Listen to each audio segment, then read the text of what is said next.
Hello, sponsor! Ako, Vince Francis.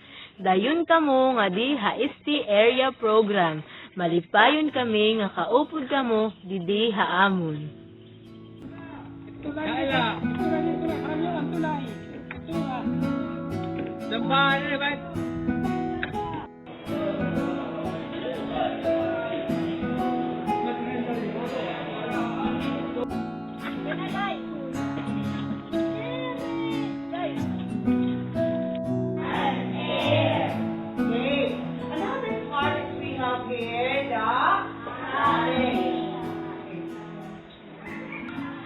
Hi, Healthy Clarice. Ang amon da ko nga problemahan amo pag-aram ang kakulangan ng pasilidad sugad ang classroom. Sanglit duha nga grado ha kada klase. Usa pa nga nagpapakuri ang kadamo nga ruba nga lingkuran nga lamisa. Kulang gihapon ang mga barasahon nga kadako nga ulang ang among pag-aram. Kaya naiibanan ang among interes pagsulod ha klase. Hi, ako Andres. Among lugar kulang ang panarabuan ng pangita.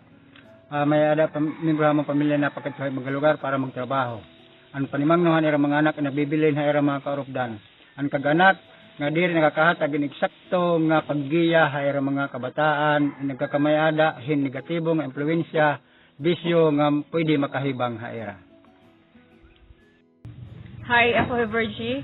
May ada kabataan didi ha amon lugar nga mga broken family nga naapoy han usahan ira pag-anak. Ngan tungod kakulangan pagtuduhin mo upay nga pamatasan ini nga kabataan in magraog-daog may kamayada depression problema nga panhuna-huna ngan nagiging agresibo ngan usa nga nagiging resulta nga habubo an ira kumpiyansa ha ira kalugaringon. My dream and hope for children in our communities is that they live together with their family, to be cared for, guided, supported, and nurtured to become a good citizens of the society. I also pray that each household will have a stable source of income for children, will have access to quality education, good facilities, and enough learning materials to help improve literacy.